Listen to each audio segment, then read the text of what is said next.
উদ্দেশ্যটা কি? যেই তাকওয়ার উদ্দেশ্যে, আল্লাহকে রাজি খুশির উদ্দেশ্যে, আল্লাহকে ভয় দেন না, যে কুরবানি করবে তার কুরবানিটাই আল্লাহ দরবারে করবে। তো আমি কি বলেছিল, ইন্নামা ইয়াতাকাব্বালুল্লাহু মিনাল মুত্তাকিন, যারা মুত্তাকি, যারা পরহেজগার, যারা আল্লাহকে ভয় করে তাদের কুরবানি আমার আল্লাহ কবুল করে নেন। লাইন বাসাতা ইলাইয়া ইয়াদাকা লিতাকুলানি মা আনা বিবাসিত ইয়াদিয়া ইলাইকা লিয়াতাকুলা ওয়া আবিল, তোমার হাতটা যদি আমার দিকে যদি প্রসারিত করো আমাকে হত্যা করার জন্য, আমার হাত তোমার দিকে প্রসারিত করবো না তোমাকে হত্যা করার জন্য। আমি বলতেছে, ভাই তুই যদি আমার হত্যা করার জন্য তোর হাতটা আমার দিকে প্রসারিত করো, আমার হাত তোর দিকে আমি প্রসারিত করবো না হত্যা করার জন্য।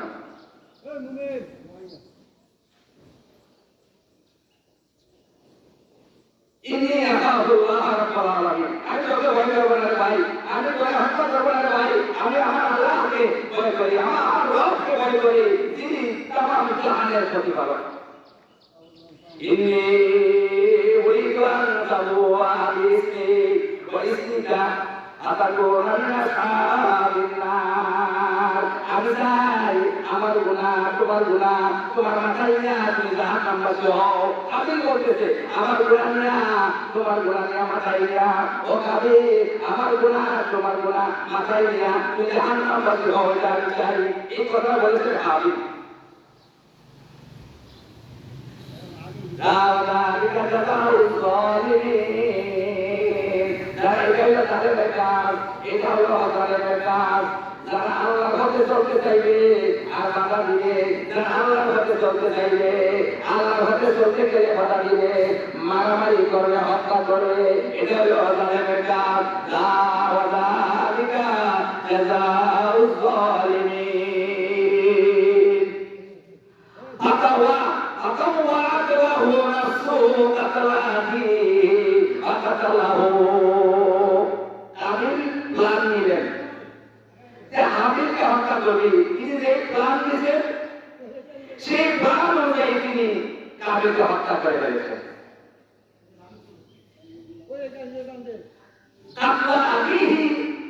তাকে হত্যা করার জন্য এই কাবিল যে প্ল্যান নিয়েছিল, পরিকল্পনা নিয়েছিল, সেই পরিকল্পনা অনুযায়ী তাকে হত্যা করে ফেলল। তিনি কি হয়ে গেলেন? ধ্বংস হয়ে গেলেন, ক্ষতিগ্রস্ত হয়ে গেলেন। হাবিলকে হত্যা করার পরে রেওয়ায়েতে লিখেছে, হাবিলকে হত্যা করার পরে এখন কাবিল অনুশোচনা প্রকাশ করতে লাগলেন, আফসোস করতে লাগলেন, হায় আমি আমার ভাইকে হত্যা করে ফেললাম, এখন আমার এই ভাইকে আমি কি করি? আমার ভাই হাবিলকে আমি হত্যা করে ফেললাম, আমার ভাইকে এখন কি করি? এই তার ভাই হাবিলের লাশটাকে কাঁধে করে নিয়ে তিনি ঘুরতে লাগলেন। দেখেন 1 বছর পর্যন্ত এই হাবিলের লাশ কাঁধে করে নিয়ে ঘুরতে আরম্ভ করলেন। 1 বছর পরে আমার আল্লাহ টাকা পাঠাইছেন। সূরা মায়েদার মধ্যে আমার আল্লাহ বলেন, পরিষ্কার ভাষায় বলে দিয়েছেন, পরিষ্কার ভাষায় বলে দিয়েছেন, আমার আল্লাহ একটা কাক পাঠাইছেন। ইয়াবাতুল্লাহু মিন আরদে লিয়াহু কাইফা ইওয়ারি সাওয়াতাহি। এই হাবিলের রাস্তা কি করবে? আমার আল্লাহ দুইটা কাক পাঠাইছেন। দুইটা কাক এসে জমিনের মাঝে এমন দরকার আছে, লাইটটা একটা আরেকটা মারে।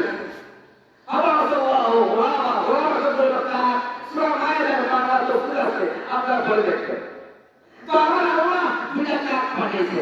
দুইটা কাকের মধ্যে এমন চক্র লাগছে, একটা কাক আরেকটা কাকে মেরে ফেলছে, একে মেরে ফেলছে। তখন এই কাকটায় যে কাকটা মারছে, ওই কাকটায় কি করলো, যে কাকটা জীবিত আছে ওই কাকটা একটা গর্ত করছে। গর্ত করার পরে এই গর্তর পারে পড়া কাকটারে দাফন করে দিয়েছে। এবার কাবিল করতে পারলাম, হায় আফসোস। তিনি আফসোস করতে চাও, আমার আল্লাহ কোরআনে বলে দিয়েছেন, ওয়াইলাতা আ'জাযতু আন আকুনা মিসলা হাযাল গুরাব। হায় আফসোস, আমি তো ব্যর্থ, হায় হায় কি করলাম, আমি যে কারওয়ানের মতো গেলাম না। আর এই কারওয়ান মতটাই হতে পারলাম না। একটা বছর আমার ভাই এই হাবিলের লাশটা নিয়ে আমি বললাম এই লাশটাকে আমি কি করবো। তৎকালীন সময়ে এর আগে আর মানুষ মরছে না, আর মরলে যে কিভাবে কারণ করতে হইব এই সিস্টেমও জানা ছিল না। এই জন্য হাবিল 1 বছর তার ভাই কাবিল 1 বছর তার ভাই হাবিলের লাশটা নিয়ে ঘোরাফেরা করে। তো আল্লাহ যখন দিনে কাঠ মারাইছে, এই কাঠ মারানোর ঘরে যখন একটা আকার মারিয়েছে, ওই জীবিত কাঠটায় যখন মরা কাঠটারে গর্ত করে যখন দাফন করে দিছে, তখন কাবিলের হোশ হয়েছে, আমার ভাইকে এইভাবে মাটি দেওয়া যায়। মাতারা হাজিরে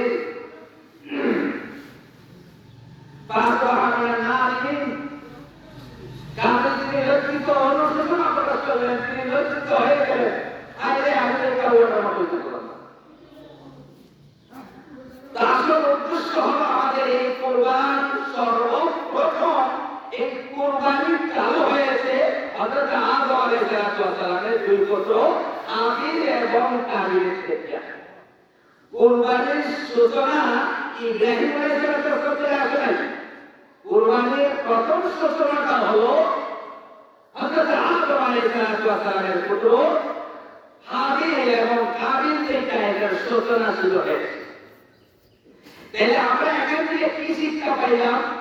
যে হাবিল কাবিলকে বলেছিল যে ভাই তোর কুরবানি কবুল হয়েছে না, কারণ কি জানোস?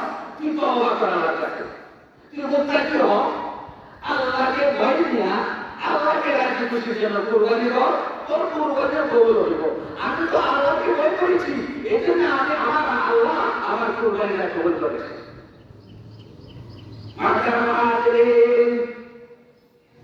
কুরবানি করলেই কুরবানি হয়ে যাবে না, কুরবানি করলেই কুরবানি হয়ে যাবে না। লক্ষ টাকা দিয়ে যদি আপনি কুরবানি জন্তু কিনেন, কুরবানি হবে না। কুরবানি হতে হলে মুত্তাকি হতে হবে, আল্লাহ ওয়ালা হতে হবে, নামাজি হতে হবে, পরহেজগার হতে হবে। আরে কুরবানির উদ্দেশ্য কি? আল্লাহর নৈকট্য অর্জন করাই তো। আপনি যে ঈদের দিন বলেন তো দেখি সবচেয়ে বড় আমল কোনটা? আজকের ঈদের দিনে সবচেয়ে বড় আমল হলো, আল্লাহর কাছে প্রিয় আমল হলো যে গরু কুরবানি দিয়া এই কুরবানির জন্তু থেকে রক্ত প্রবাহিত করা। এর চেয়ে বড় আমল আর নাই আজকের এই দিনে, ঈদের দিনে।